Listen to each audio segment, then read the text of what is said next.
We're so thrilled to have two very good friends here on the summit stage, Brian McLaughlin, who co-founded Redtail, and Aaron Klein, the CEO of Orion. It's been amazing to watch, both of you grow distinctively great businesses serving advisors over the last decade, and I've been excited about this conversation all summer. And I kind of felt like the best way to maybe start this fireside chat off. We don't have a fire, but we thought about it, but we don't have a fire. But I thought the best way to start off might be talk about the origin stories of these companies. So Eric, long before there was Orion, there was this firm called CLS. So tell us how this all came about. Yeah, so my father founded the CLS Investment Advisory Service. He was a little bit of a industry pioneer in the sense that when I was very young in 1975, he left his broker-dealer and went out as a fiduciary advisor. So, along the way, he learned a lot of things, sometimes on his own, sometimes with the help of a regulator or two. And as a kid, it was great, just growing up in the business, helping out in all kinds of different ways. In 1989 is when he founded the CLS Investment Advisory business, which essentially is a TAMP business serving other advisors. In the mid to late 90s, as he was growing that business, we had a need for better technology.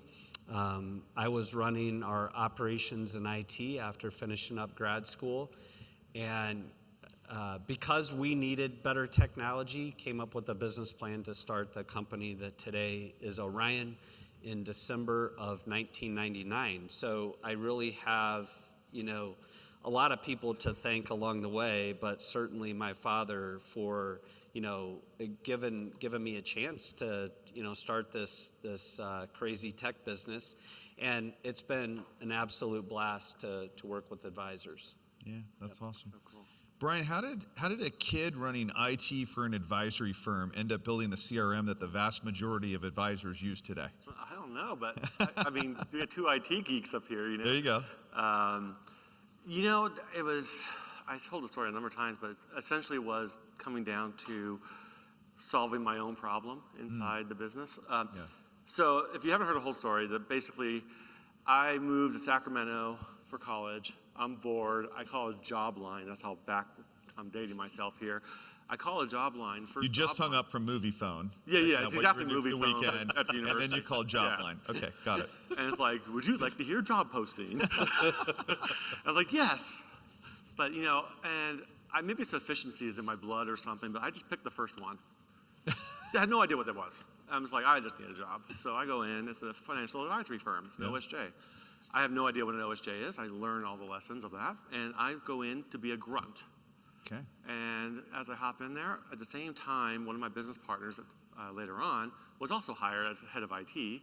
We hit it off. He realizes I'm a total nerd, starts letting me play around with stuff, and time goes on. Well, one of my jobs ended up being synchronizing data between advisors across the country. And I want to tell you this, back then, without DSL and everything, this sucked. It sucked hard. Yeah. I was one of the few in Sacramento in an apartment to have an ISDN line delivered and installed. Pretty big upgrade from the 28.8 modem, though. Oh, big upgrade. Yeah. The guy asked me a million questions, what do you do? You're putting this in your apartment. And an opportunity came up when we were looking at CRMs to either buy or build. I offered myself to say, I think we can build this. And we did it online. And in a week later, we had a prototype. Wow. And I'm fortunate that the team that was with me said, keep going, keep trying. And we kept improving, and offered out to some advisors, and they went ahead and gave it a thumbs up and said, keep trying, keep building more and more. And in 2003, we split off and called it Redtail. All right. Yeah. That's amazing. Brian, how'd you come up with the name? My dog. Yeah. You know, I know. You're just leading me on for the question. I didn't answer that part. Yes, Redtail is named after Tucker McLaughlin, who was our original golden retriever with a red tail as a puppy, still on our website. And that was the inspiration for the culture and everything else as well. Love it. That's great. So Eric, we got to talk about the deal and how this deal came together, because Orion has just been this ecosystem of encouragement, I would argue, for wealth tech for a long time. Like you've really just encouraged that in your company's culture. But I've had a bit of a front row seat to watch your friendship for a while. Yeah. And I heard you kind of really instigated this at a college football game a number of years ago. So tell us about that. Well, it was a good game. It was a good game, and it it worked out. Brian, if you know Brian, he's a big Oregon football fan. Yes. And they were playing USC, which was the alma mater of one of our other friends, Mike Wilson, and Jason Lahita with Street Cred was with us, as well as some others, and we were invited to come out to a football game and watch USC play Oregon, which was an absolute blast. And at that time, it was a great opportunity for me to connect with Brian and just get a feel for where he was at and what opportunities might lie ahead to bring our businesses together. That being said, it's Brian and I have had, and you and I, Aaron, have had a friendship for a long time. All of us have a common goal of helping our advisors be successful. We like to think that we're helping the right side of Wall Street win for investors, help investors accomplish their goals, and being able to have an opportunity to integrate technologies or bring companies together in a way that helps us better serve advisors is a winning combination for us. And so, I had a lot of PE firms reaching out to me saying, hey, Brian, why don't, he won't take my call. Aaron knows a little bit about that too. Yeah, Aaron, you know that. And so when Brian did reach out, it was a real opportunity. Yeah, immense respect for the Red Tail business. Continue to have immense respect in working with Brian over the past several months. It's a wonderful opportunity. Yeah, that's great. And that was my next question. You've been well known as somebody who just won't take calls from PE investors or investment bankers. In fact, I know this personally because after you joined our board, every single one of them then decided that it would be brilliant to try to reach you by calling me. So thank you for that. Yes. I appreciate that so much. Thank you for being the buffer for me. Thanks a lot, buddy. So after starting the company 19 years earlier, what made you feel like 2022 was the year? Yeah. 2022 was a year for a number of different reasons. As Eric knows for sure, and even, is I had 4 original shareholders. Only one other one was operational with me. The other 2 were silent. And my last shareholder decided back in 21 that he was ready to resign. Or retire, not resign, retire. Sure. And he wanted to get out and enjoy retirement. I'm like, okay, well, cool, let's figure that out. As we figured that out, I probably spent a good 6 months, my wife and I talking about it and stewing over the idea of running this enterprise solo on an island, which I hadn't had before. And after a lot of reflection, it took a lot of reflection, and a lot of oh, I'm going to do this way. No, I'm going to bring in PE money. I'll call them now. I'll respond back. Right. I decided I wanted a partnership because I was still ready to work. I still wanted to work, but I wanted somebody to commiserate on the tough times and celebrate the big wins, and had the similar mindset. So I reached out to Eric, who I've respected for 20 years, and we've been working together forever, as with you guys, and said, okay, I think I'm ready to talk.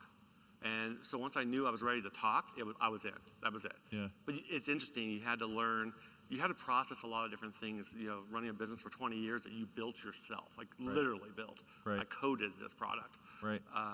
And get through the emotional, strains of it, and just rationalizing everything in your head, what's this going to be, and what's this going to mean for me, and what's it going to mean for my employees and all my awesome, amazing users out there, all the raving fans I built.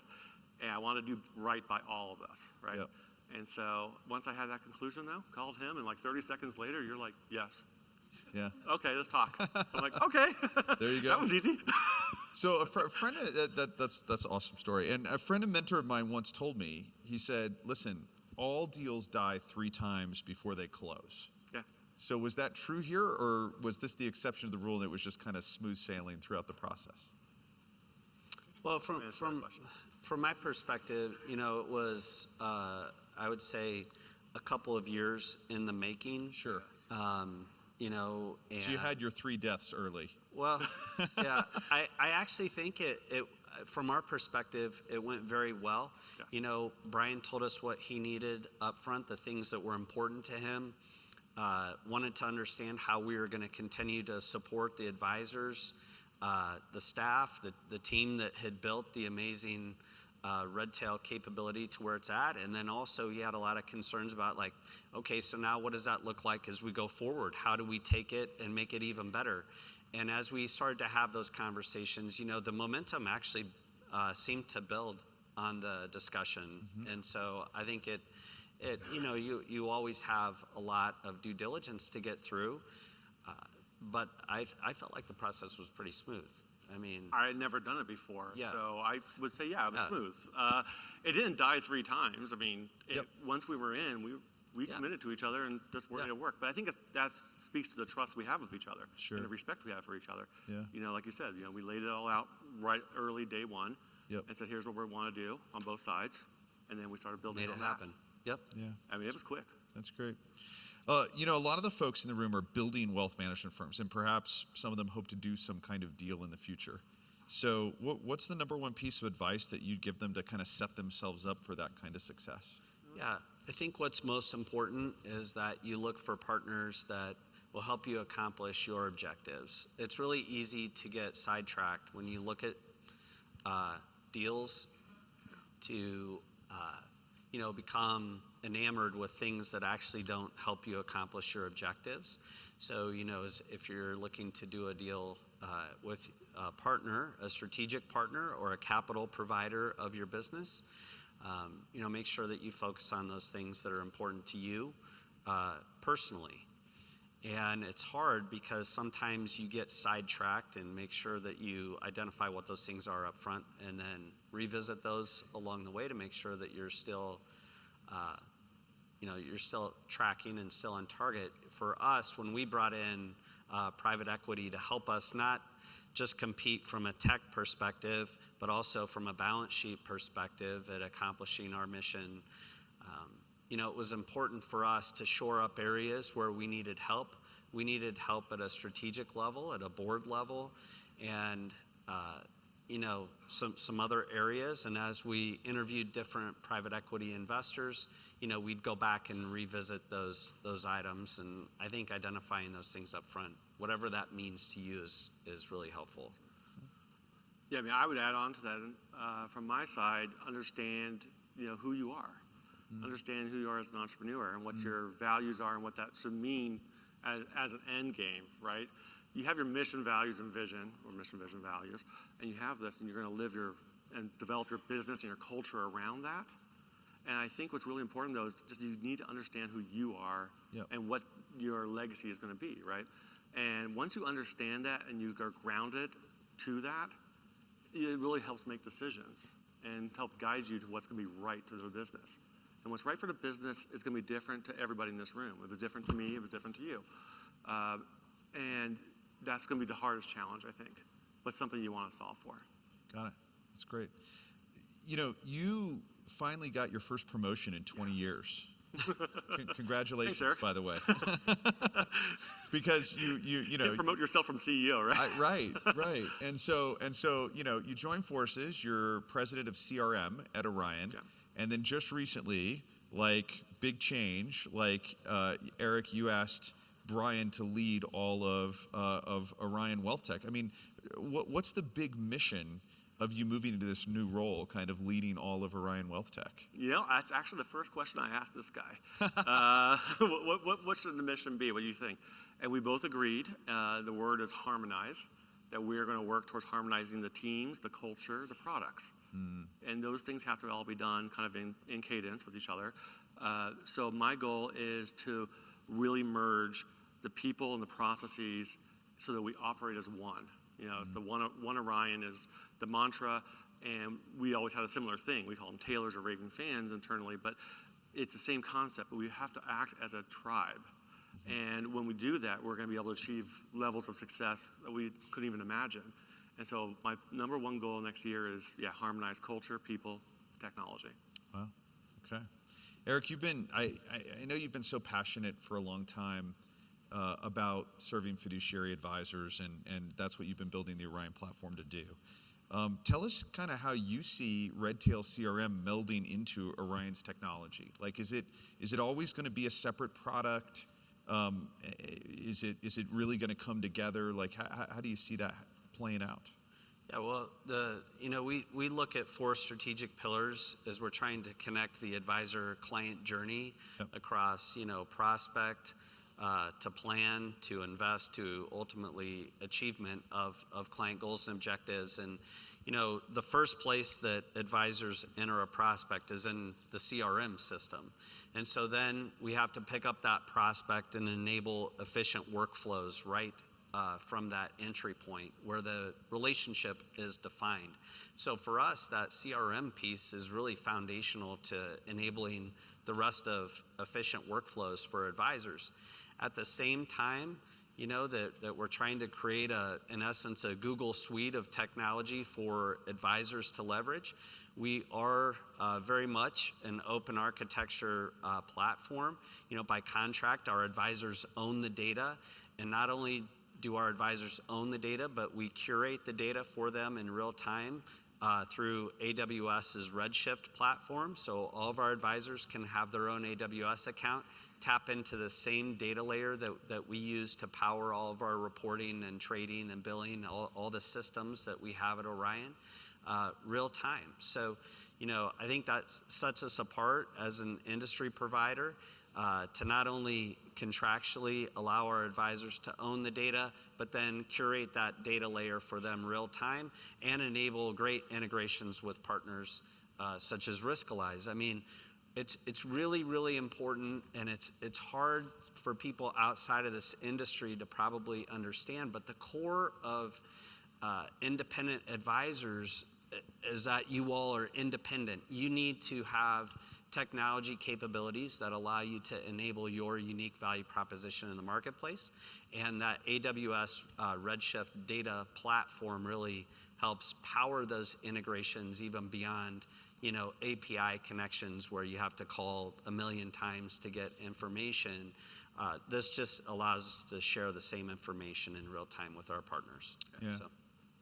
So in effect, you're almost creating the data lake environment for your clients. 100%.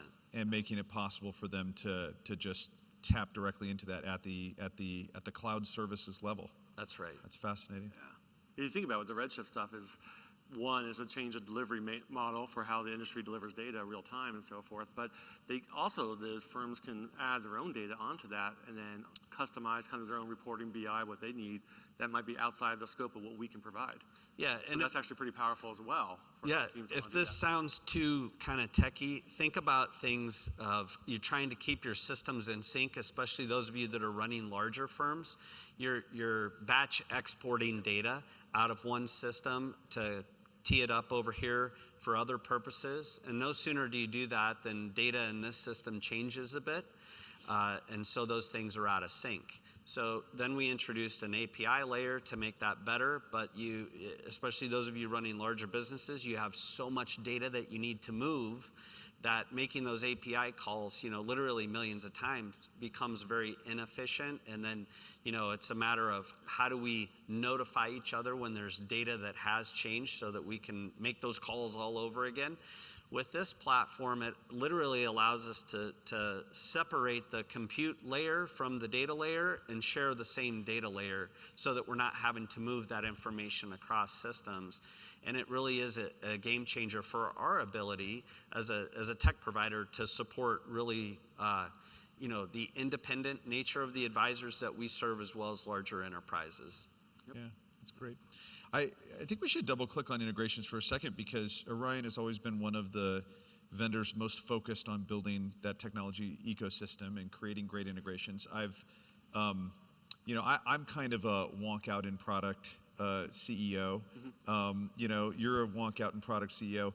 I still remember sitting with you in Park City at Fuse a number of times and you just wonking out on we could put the risk number here and we could put this there in the Orion performance report. And so I think that's a big part of what has led to the success of all three companies, frankly. But I talked a little bit about our vision for deeper integration yesterday in the keynote. Talk about how that jives with where Orion is going in the future. Yeah, I think it's super important that we integrate information that will help the investor and the advisor come together in a meaningful way to drive positive behavioral outcomes. Yeah. And to do that, every investor is a bit different, probably, much like a snowflake that way. And, it's going to take a lot of hand-holding, especially during these volatile market timeframes, to help them stay the course.